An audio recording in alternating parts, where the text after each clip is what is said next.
This is the Adventure Sports Podcast, brought to you by 180 TAC. Get out there and have some fun.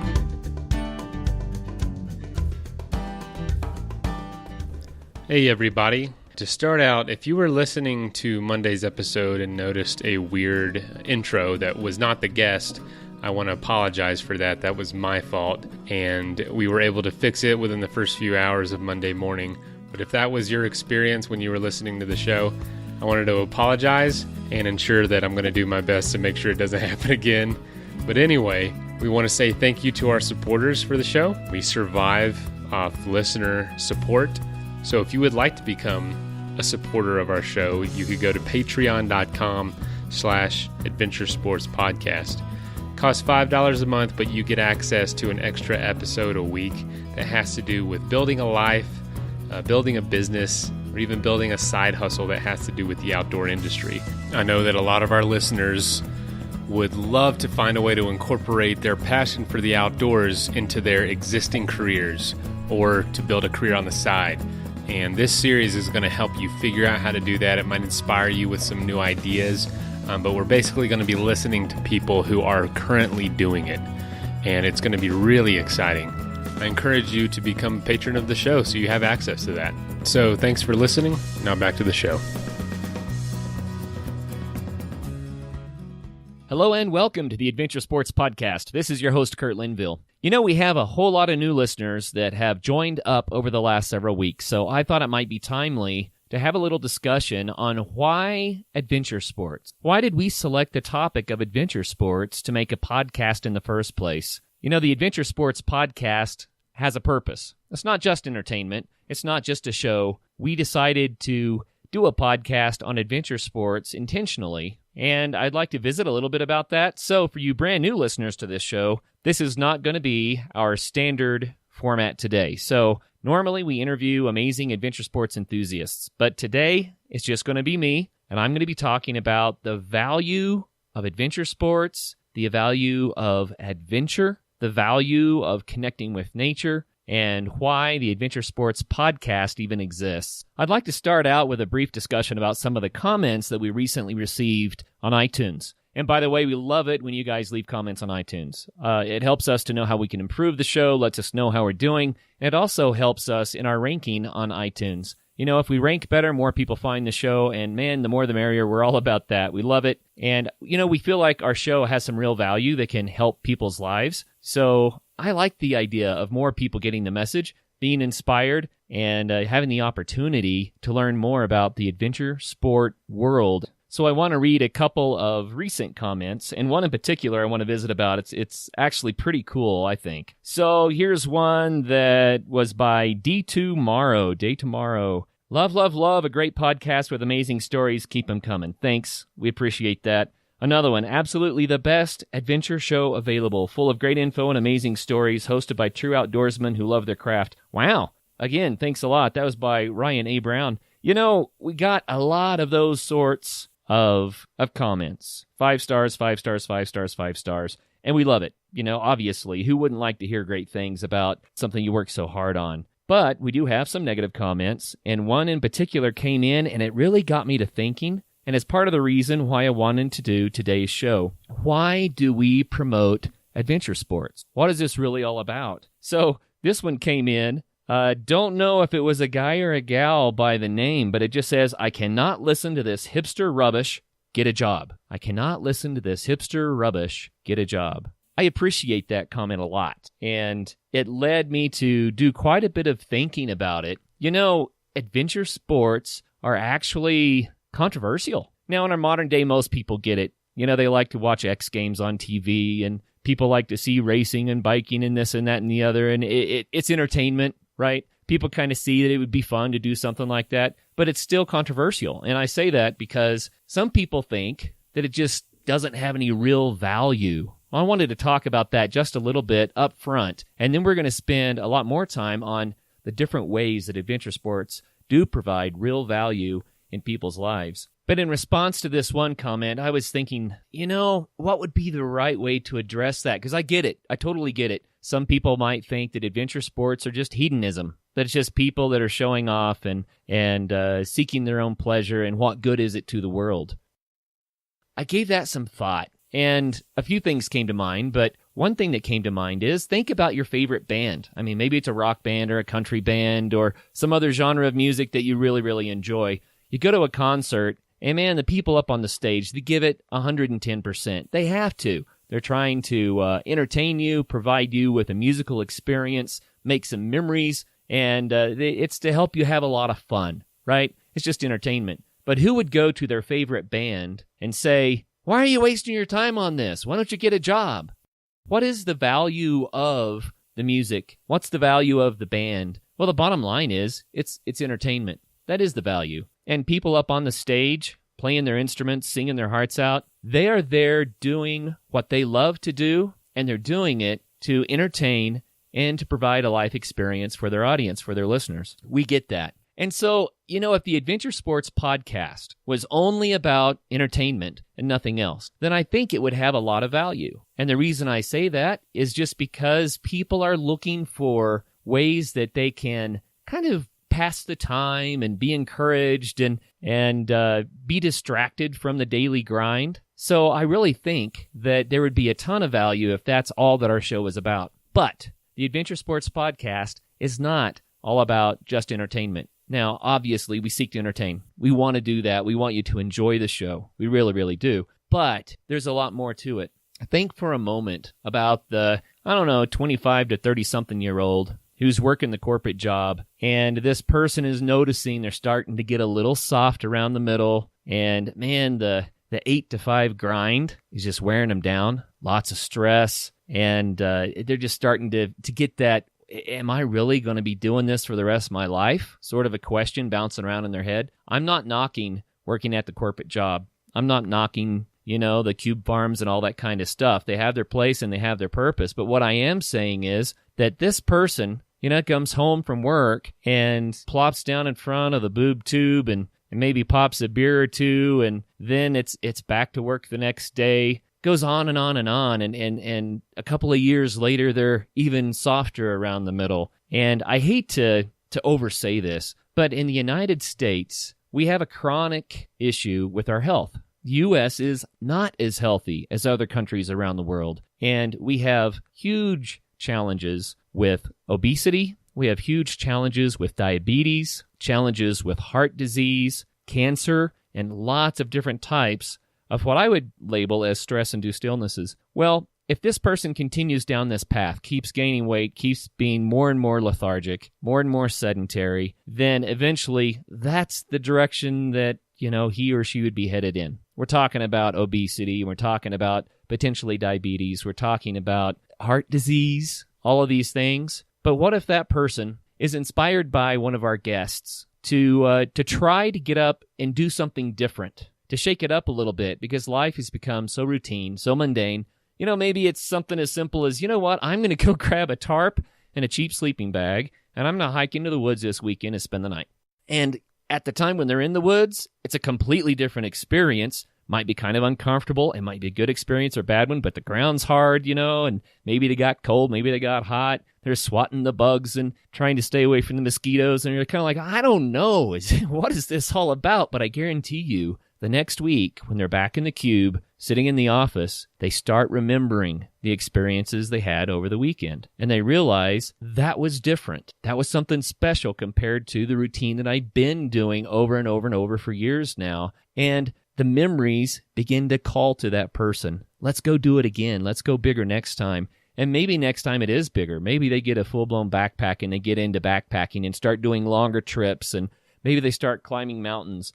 Maybe they start mountain biking, or, they take up some other sport that they love. And what happens is that it feeds their enthusiasm. It feeds their joy. It helps them feel better about life. And they become more productive at the office. They become more productive in the work that they do. And they have something to look forward to, the next adventure, the next trip. And these trips start, number 1, providing stress relief. Number 2, physical health. Number 3, spiritual growth. And as they continue down this path, they're going to meet other people that also love the sport that they've gotten involved with. And then they get a sense of community. And that community is something that's often missing in our world today. We have social community, social networking, meaning online, right? We have all of the various ways to stay in touch as long as you can do it through a glass screen of some sort. But actually spending time, real time with people, experiencing things that are common interests, it's very, very valuable, and it enriches life, right? So think for a minute. The path a person might have been on was a path of lethargy and obesity, perhaps diabetes, heart disease, and at first, it's just a bad example for the kids, right? But then later in life, they become less and less able to care for themselves. And then it turns into, wow, the kids are going to have to take care of me because my health has deteriorated so badly. And you know what? Healthy parents raise healthy children. And people that don't teach their kids the value of being physically fit, their kids are much more likely to follow a course of an unhealthy lifestyle as well. The end result of that is we have generations of people that are struggling in the United States with health, right? Well, adventure sports are a great excuse to get out and move, to use these bodies in a way that strengthens them and encourages health. And you know what? If you take up a sport like backpacking or just hiking or mountain biking or something like that, then you're going to want to be in better condition for the sport because you can enjoy it more. It will be the motivation that helps you to exercise when you're not doing your sport. And when you're reaching for that donut, maybe you hesitate and say, you know what, maybe I could eat something healthier instead. Maybe you don't drink quite so much beer, or you decide to throw the cigarettes in the trash can. I don't know what it is, but the sport that you love, that you get enthusiastic about, will encourage you to adopt a healthier lifestyle all across the board. So now think for a minute. You've got the same person who adopts a healthier lifestyle, gets more and more physically fit, and the more physically fit he or she is, the more fun they have in their sport, the better they feel about life, and the more they want to try other sports like that, and that enthusiasm is contagious. Then their kids are going to want to be a part of what mom and dad are doing, and now you've got kids that are being active and falling in love with some sort of a sport that they can enjoy for the rest of their lives, and they develop the desire to be healthier and stronger. And that passes on from generation to generation to generation to generation. So does the Adventure Sports Podcast have a purpose beyond entertainment? You bet it does. But it's not just about physical health, right? It's also about stress relief, mental health, spiritual health. Let's talk for a minute about stress relief. You know, if you bottle up stress on the inside, then it compromises your immune system and it causes dis-ease, which becomes disease. And the medical community is realizing that now. We often think, oh, there's this bug going around and I caught the cold or whatever. But the reality is we're generally exposed to all sorts of pathogens most of the time. Why don't you get sick? Because your immune system does an awesome job of fighting that stuff off. So when you do get sick, why did you get sick? What was the cause? You know, it might be that you just got the right bug that you were susceptible to, but I really believe in a lot of cases when we do get sick, then it's because our immune system has been compromised. So why was our immune system compromised? It was compromised because of our lifestyle in most cases. Not enough sleep, wrong kind of food, stress. And I'm emphasizing stress because stress is probably, indirectly, the number one killer in America. Stress-related illnesses are destroying people. It's why we get sick. So what do you do about stress? Well, stress played an important role back when we were marching through the savannah somewhere and a lion jumped out of the bushes, right? We needed that burst of adrenaline to give us the strength and the response and the keen awareness that we needed to survive an encounter like that. And that stress that was induced, that might be, you know, the flight or flight that saves your life, that serves a purpose. It's very important. This type of stress was short-term, and it caused people to take action. You would run, you would fight, you would do whatever you needed to do to survive the situation, and you would burn that stress right out of your system. It only was in your body. You know, the hormones that create that stress response were only in your body for several minutes, and they probably saved your life. Now, let's say you don't have a lion jumping out of the bushes. Let's say that the stress is a boss that's wigged out over due dates and productivity and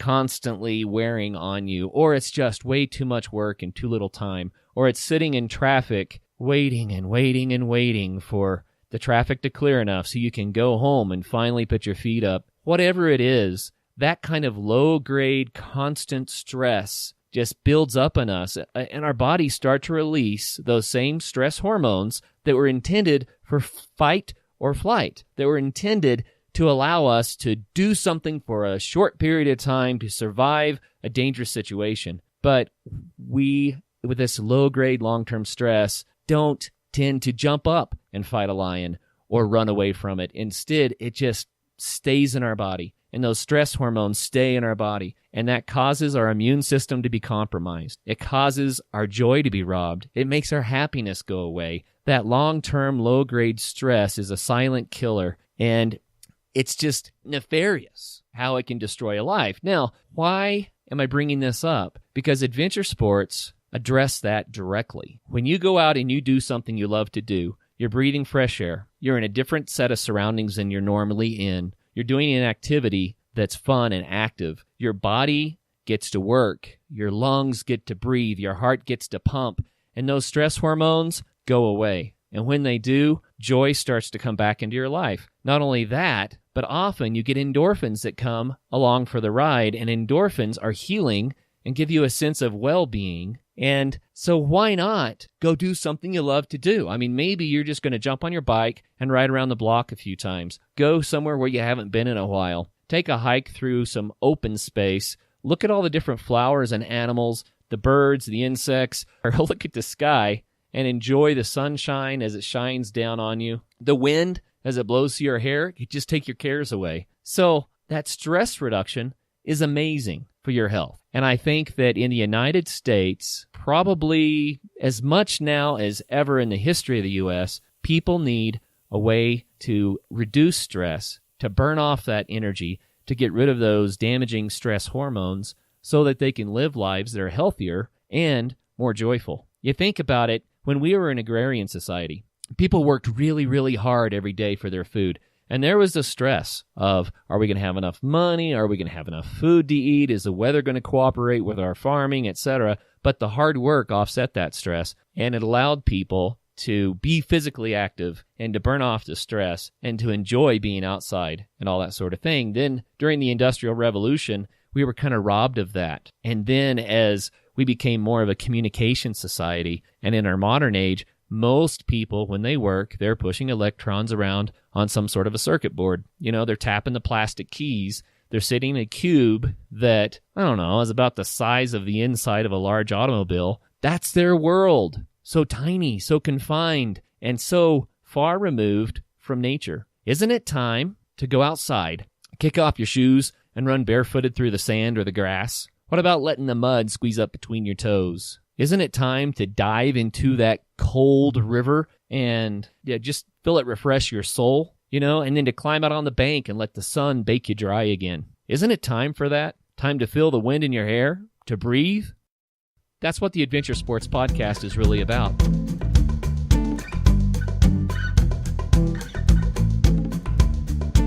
Bentgate Mountaineering, located in Golden, Colorado, has been outfitting backcountry travelers for the last 20 years. Winter is in full swing, and it's prime time to check out the latest in alpine touring, telemark, NTN, and split boarding gear. Bentgate carries the premier brands including Black Crows, DPS, Dynafit, G3, Icelandic, K2, Rocky Mountain Underground, Rosignol, Solomon, Volley, Never Summer, and Jones. With more people in the backcountry than ever, it's crucial to be prepared. Bentgate has the latest in avalanche safety gear, from beacons to airbags. Come in, and they will set you up with the proper gear and point you in the right direction to educate yourself on snow safety. If you don't own the gear, Bentgate offers a full range of rental and demo equipment, including the latest skis, boots, split boards, beacons, shovels, and probes. Bentgate also hosts free demo ski days at local resorts to give you a hands-on opportunity to ride the latest gear. Be sure to check bentgate.com for their full product selection, as well as updates on all of their events.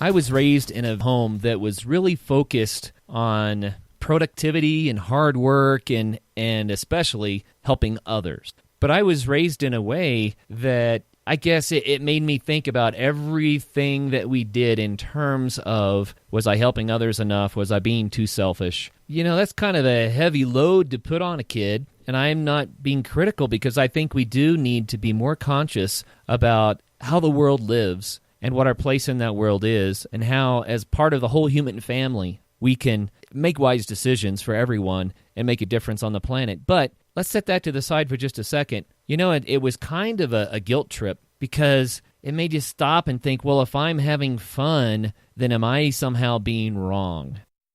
The reality was that I always loved adventure sports, and a little bit later, I guess I was probably 13, a friend of mine found out about a long-distance bike ride in Oklahoma called Freewheel. And Freewheel was a ride for road bikers, 10 speeds, 12 speeds, and they would haul all of your gear in the back of a semi, so you had to pay a little bit so they could haul your gear. They had a sag wagon in case you couldn't make the length of the day, the distance that day, then you could jump in the car. They had medical people on hand if anyone got hurt, and everyone would camp in ball fields, and the Boy Scouts would make the pancake breakfast in the morning. Small town Americana, amazing rides with 2,000 other bikers. We started doing this every year, and I absolutely fell in love with it. 500 miles in a week, and we would come off of that 500 miles feeling refreshed and stronger, and it wasn't that it was easy. Holy cow. I think about biking in 90% humidity when it's over 100 degrees, the wind is in your face, and you're going uphill, and an awful lot of that ride was just that. As any road biker knows, that's what you face whenever you take to road biking. It's not always ideal, but man, at the end of that ride, we would feel so strong. We feel like this huge sense of accomplishment, and our bodies just felt refreshed. The stress, gone. No stress. That led to all sorts of other adventure sports in my life. You know, I took up mountaineering and backpacking and snow caving and downhill skiing, and it just goes on and on. But the point of that is, I always had this conflict going on. I went to go buy a new road bike, and I bought a pretty decent bike for its day, and it was not cheap, but I had worked hard and saved my money, and when I got the bike, my dad was looking at me kind of crossways. He couldn't believe that I spent the money on a bicycle. After all, remember, there are people starving in Africa somewhere, right? So let's go back to what the guy said. I can't listen to this hipster rubbish. Get a job. Is that where that attitude comes from? Is it that maybe this guy or gal, right? Maybe they were thinking that it was just a waste of time, that adventure sports were all about blowing our own horn or people just playing when they ought to be a productive member of society. I mean, who knows the background of the people that have that feeling? I respect their opinions because it's very valuable to help us to consider, why do we do adventure sports? And can you go over the top? Can you get out of balance? What about all those people that do need help in other places? I mean, we could educate people. We can work politically to try to make their circumstances better. We can go and treat them medically. We can also go and just offer compassion and support. We could help raise money to dig wells for clean water. We could help to raise money so that medical care and education would be more prevalent in places that are deprived of those benefits right now. We could do all of those things and spend all of our time pouring our hearts into making the world a better place. But wait a minute, if we were to do all of that, would that not be a life experience, adventure travel, interacting with cultures and communities? Would that not be a type of adventure sport? It is. Zach Smith was on the show just a couple episodes ago talking about that very thing. One of the things he stressed was that it's not for everybody. You know, it's not for everybody. But I would say this, everybody has something that they can do to make a difference in the world. And I've come to realize, as the years have gone by, that each of us has interests and skills, and we each have something to give. But everybody has something to give based on their own talents and interests and skills, right? It doesn't make any sense for a dentist to go design bridges. It doesn't make any sense for someone with great civil engineering skills to go work on teeth. We wouldn't do that, right? We pursue the things that are powerful and interesting to us, and in so doing, we become very skilled at it. We find opportunities to help people in our way. So, there's some people like Alan Carl. He was on the Adventure Sports podcast a while back telling us about his story of riding his adventure bike around the planet and what an impact it had on his life. And matter of fact, he's going to be on the show again soon, and I'm really looking forward to that. Fantastic guy, amazing stories. But here's the thing. He wrote a book that shares his journey and also shares recipes that he collected from around the planet, different types of ethnic foods that people enjoy in their locales. And he is promoting that, but his message is about, how we're all humans together. And he shares the stories about his life experiences, which help us all to understand what's going on around the world. It builds awareness, and it builds compassion. And I think Alan Carl, by riding his motorcycle, is making a major difference in the world today. Why not? It's awesome. He brought back the field reports for the rest of us to experience. And I know that his story makes other people want to get involved. Maybe it's not on a motorcycle. Maybe they're more like Zach Smith. They want to go help medically or dig wells, or maybe their forte is in the world of politics. Maybe that's where they're going to help the most, is that they're going to get involved in political office, and they're going to try to support legislation and agendas that make the world a better place for everybody. Maybe you're a teacher, and you know that your gift is teaching, and maybe what you're going to do is teach kids about the planet, or go to these locations and teach English as the second language, or teach health skills. A lot of our guests do the sport that they love, that they do the thing that they're passionate about, and they use it to build awareness or to even raise money for worthwhile causes to make a difference in the world. I mean, if you're going to go climb a mountain, you can get sponsorships, not for yourself, but that people will say, yeah, if you get to the top of that mountain and do what you said you're going to do, I'll give you $50 to donate to XYZ organization that's making a big difference in the world today.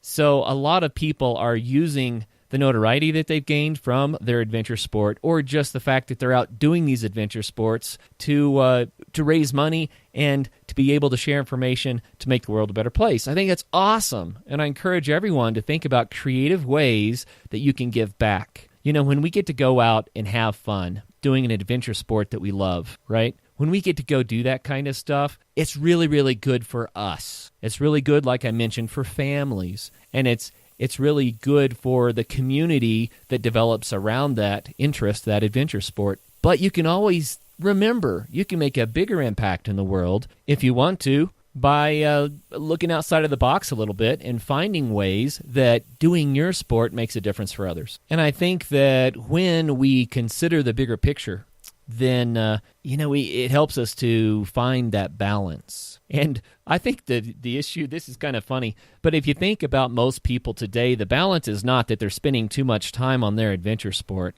That's not where they're out of balance. Where they're out of balance is that they're spending too much time in the cube. They're spending too much time with their nose to the grindstone, and they're not living life to the fullest. And until you live your life to the fullest, you're not going to be able to make the impact that you could make, in the world today if you feel called to do that. There's also another area I think that we need to spend some time on here with adventure sports. Most adventure sports take place outside. Most of them are in nature, and so you have experiences that you don't get when you're, living in the subdivision or in the downtown high-rise or wherever it is that you may live. When you go out into nature and you reconnect with nature, then wow, it's a level of education you can't get otherwise, and it's hard to describe in just a few words. But I think a brief summary might be that, nature is our true home. Nature is the source of our sustenance, and there are delicate ecosystems and balances and gives and takes and symbiotic relationships and so many different things that are required for an ecosystem to thrive. And until you go out and you experience nature, and you see it, and you understand it, and the kind of impact that humans have on nature, then you may not be aware of how important it is that we be good caretakers of this beautiful planet that we've been given, this blue marble circling around the sun.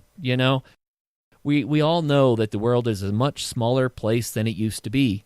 Part of that's because there are more of us on it. Part of that's because we now have technologies that allow us to be just about anywhere you want to be in a few hours. And, it doesn't take months and years to go see the world anymore. It's easy for us, I think, now to see that the world's not as huge as we once thought it was. People used to think that you could just dump industrial waste into a river and that the river was so big and the oceans were so big that nature would just take care of that. It would just be diluted and go away. But now we understand that's not the way it works. Now we understand that we have to have responsibility, and while we are working to build new products and services for our societies, we're working to make some money. We're working to feed our families, in all sorts of ways. But as we live our daily lives, we now understand that when you have nearly 7.5 billion people living on this planet, that's an awful lot of people that use a lot of resources and can definitely change the planet for good or for ill. We learn that we need to work with nature in what I believe should be a symbiotic relationship, taking care of nature while we take care of ourselves. And that kind of balance doesn't come out of ignorance. That type of balance doesn't come out of this old-fashioned man against nature theme. I'm going to interrupt myself for just a second here. While I was recording this podcast, I had to actually ship off my microphone for repairs. So if this sounds like a little different sound quality, it's because I'm using a portable digital recorder for the remainder of the show. So anyway, back to what we were talking about. That kind of an appreciation for nature doesn't come from this humans have to conquer nature. It comes from people getting into nature. And when people spend time in nature, then it kind of becomes a part of them. And that type of a connection is so beneficial to help people to understand how to care for our planet. I think it gives perspective, too. Helps people to understand the bigger picture. We get so locked into our daily grind, whatever that may be, but the routine kind of gets repetitious, and we look back over the last week, month, years, and it all seems like it's just been a constant cycle of same things over and over and over again. Whenever you take on an adventure sport and you stretch yourself a little bit, you go outside of your comfort zone, you learn so much about yourself, and you connect with nature and the world around you, it gives you perspective that you would have forgotten otherwise. It might give you perspective that you never would have known otherwise. And that perspective is so valuable, not only for ourselves, but it's valuable also for us to understand how to care for nature and how to care for other communities and other peoples around the planet. When I was in Africa, I was in a little community called Kericho. And we were there for, a week or 10 days, something like that. And a bunch of hardworking people there, I tell you. But there was one guy in particular. He was in his 70s. And every time we saw him, he was doing some challenging, hard work. And he worked long and hard out in the sun. One day we went up to meet him, and he was plowing a field to plant corn. And he was using an ox and a hand plow. And he was just such a neat guy, inspirational. But he let us have a turn trying to plow his field with that ox and the hand plow. And I made one lap around that little, probably half-acre plot, and I was done, exhausted. And yet he's out there hour after hour after hour, sometimes all day long, doing just that, a man in his 70s. And I think that his connection to nature, being outside and being active, was probably the reason why he was so healthy. It's just rare to see people in our world here in the U.S. that can enter into those later years in life and still have the ability to do things like that. One day I decided that I'd go down and help get the water. And usually it was the children or the women that would go down and fetch water for the cooking and the cleaning and the washing and what have you. And it was tough. They would carry buckets or containers down into this super steep gorge, this valley, probably about a mile from where the houses were in the community. And when they got down there, they would fill up these containers, like 5-gallon containers, with this muddy, cow-trodden creek water. And then they would have to lug it back up out of that deep, deep gorge for over a mile to get back, and that's just so their families could have something to wash with and cook with. And it just kind of highlights how critical it is that we use the modern technologies that we have to get clean water to communities in Africa. And it's just crazy that there are people that still have to live that way on our planet today when we have solutions, easy solutions that solve this for everyone and can help so much with their health and their life enjoyment and that sort of thing. But that said, we got down to this creek bottom, and here's this same guy, this same 70-something-year-old super hard worker, but this time instead of plowing fields, he's planting trees. And I was touched. He would never see the benefit from those trees. He was planting the trees so that there would be cooking fuel for future generations. He was putting them down around the creek where they would grow well and in an area where they wouldn't be cleared out for farming. And he was down there planting trees, not for himself, but for maybe his grandchildren or his great-grandchildren, because he knew how important it was that we tend to nature and that as we do that, the nature provides for us. I was impressed with that, and it just made me realize that long-sightedness, being able to see beyond the end of our own noses to the world around us and the needs around us, and beyond just those that are around us, but we need to be able to see into the future, those that will follow us. Are we being good stewards of the wonderful resources that we've been given in a way that future generations will have a beautiful, healthy planet to live on, and that their needs will also be met? That type of stewardship and that type of perspective is what comes from getting out into nature and doing adventure sports, traveling and seeing how people in other places live around the world, seeing what their needs are, and seeing how they function. And I really believe in that.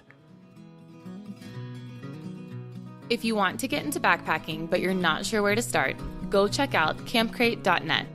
Camp Crate can help you plan the backpacking trip of a lifetime and supply you with all the rental gear you need. Simply go online and choose your gear and your itinerary. Camp Crate will then ship your gear anywhere in the U.S. When your trip is finished, use the pre-printed return label to ship the gear back. It's that easy. Camp Crate. Rent, explore, return.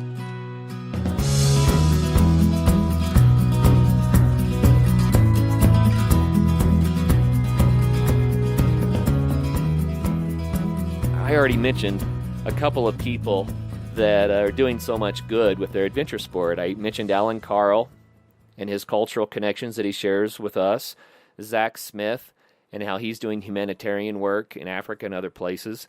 But I have a long list here. I'm just going to kind of race through it. There are so many people that have been on our show who found their passion, and as they pursued their passion, they found ways that they could use that passion to make a difference, a positive difference, in the world today. Here's one, Leslie Frey. She was on the show way back 2 years ago, and she has an organization that goes off trail on purpose. What they do is they take, especially youth, people that are trying to sort out life, people that kind of need a sense of direction and maybe a good self-encounter. Well, she takes people off trail on purpose, respectfully, through backpacking hikes and camping trips through the wilderness. And the reason that she does that is because of the challenges that are encountered there and the way that they have to learn to work together as a team. And because by doing that, it takes people out of their comfort zone. And she helps these people to have life-changing team and individual encounters that help them then to have that perspective to take back and apply to their everyday lives and make a difference. How about Brett Davis? He's doing the same thing for college students in Durango. He is the head of outdoor pursuits there, and they take college students on adventure sport outings and help them to have those self-discovery and life-enlarging experiences as well. Scott Strode, Phoenix Multisport.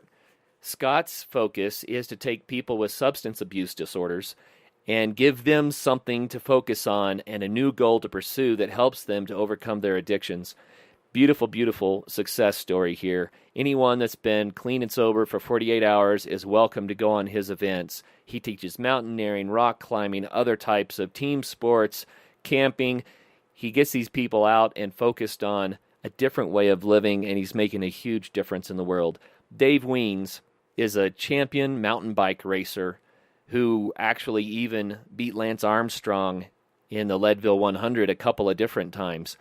And Dave Weens lives in Gunnison, Colorado, and he works there at Western Colorado State University.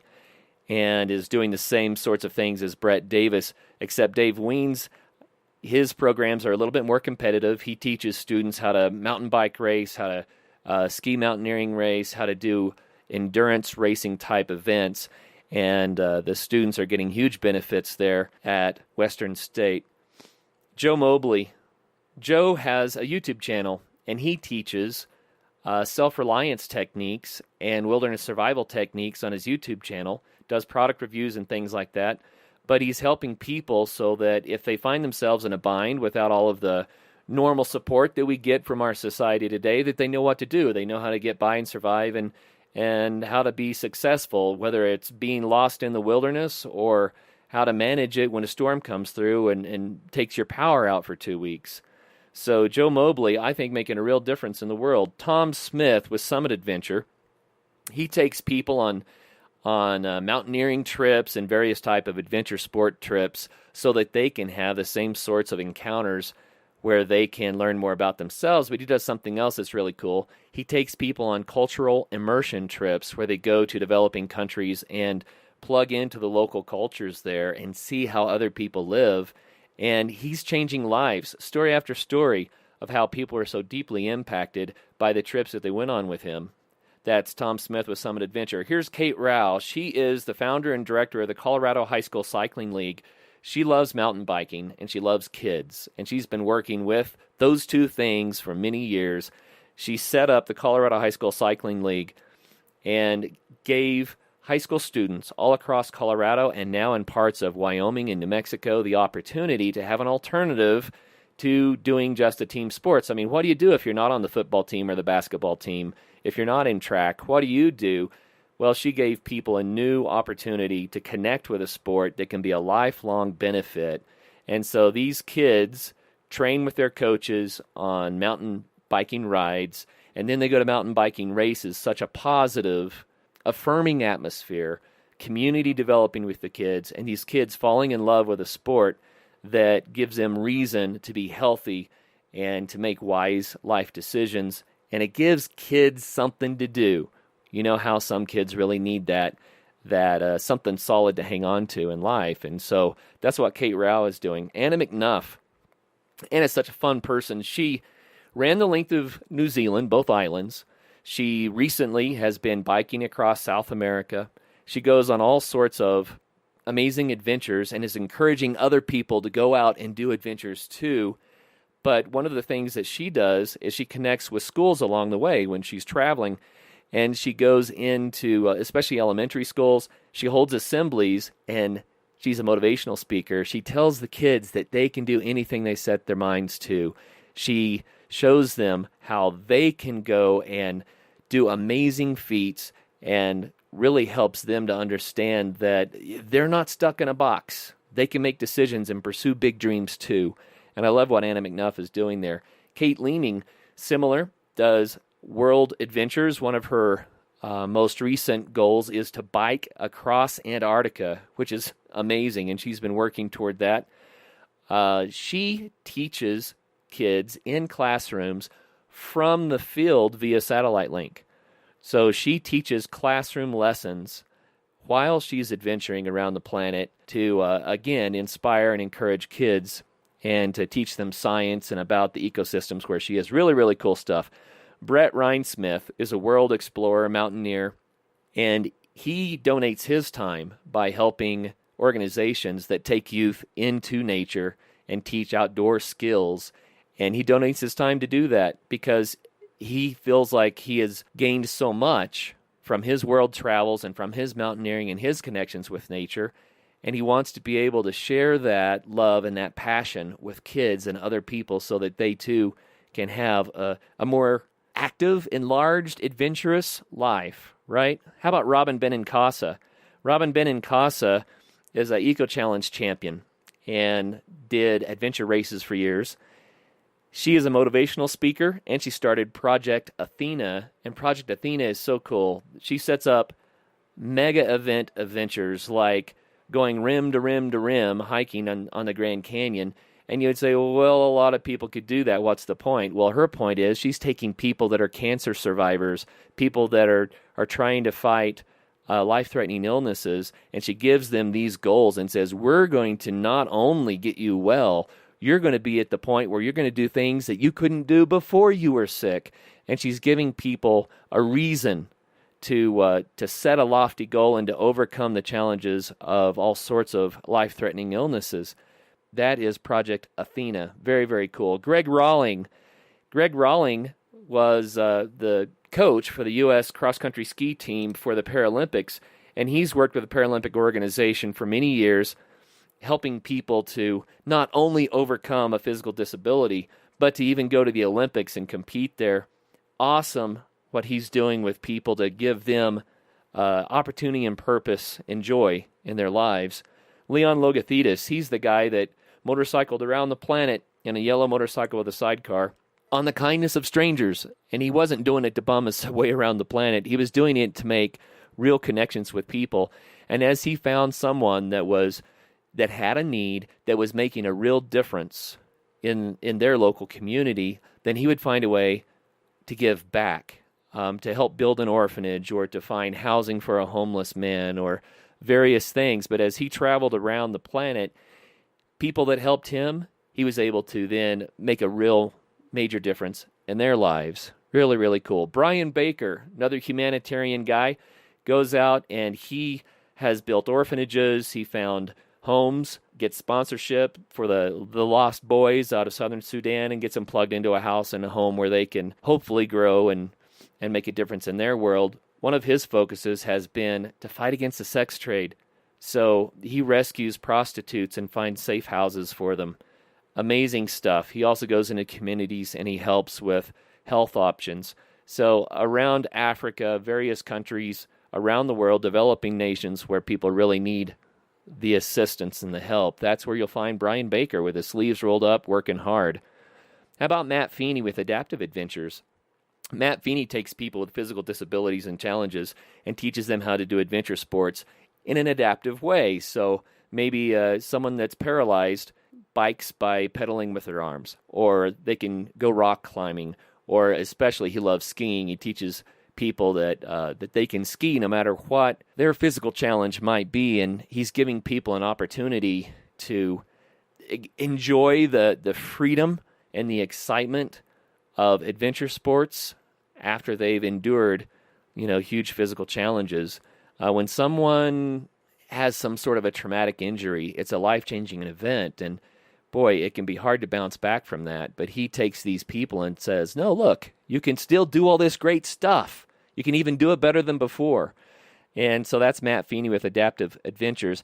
And there's so many more. I don't want to go on and on and on, but if you want to hear these shows, you can always go to adventuresportspodcast.com. At the top, there's a link that says episode categories. If you click that, it makes a real easy way for you to find the episodes with these people. You can do a Control F on your keyboard and type in a name or a sport, and those people will pop right up. So that way you can find out more about these people that are using adventure sports to make a difference in the world around them.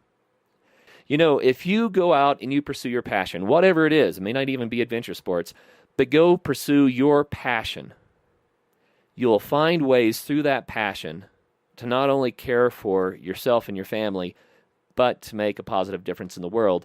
And if you deny yourself from being active in the things you love, and you just kind of work doing the drudgery of the things you don't love, then what kind of a life is that? So I love it that we have had the opportunity to interview so many amazing guests who found that by doing what they love to do, they can make a difference in the world for others. Really, really cool thing. So that's more about what the Adventure Sports Podcast is about. It's not about just going and playing. The Adventure Sports Podcast really is about making a difference for yourself, making a difference for your community, making a difference for your family, making a difference in the world, and I believe in it. So when I say get out there and have some fun, now you'll know what I mean. I do want you to have fun. Absolutely. Go have fun. But I'm also saying go get healthy. Go burn off some stress. Gain some perspective. Become a better person for your family and your community. make a difference in the world around you. Find ways that your passions can help others. Learn to connect with nature. Learn to take care of nature. Learn to leave this world a better place for future generations, etc., etc., etc. Thanks for listening today, and hopefully that gave you a little perspective about why adventure sports really matter, and hopefully it gave you a little inspiration to go do something. Find your sport, right? And thank you so much for your time. And as always, until the next show, get out there, have some fun.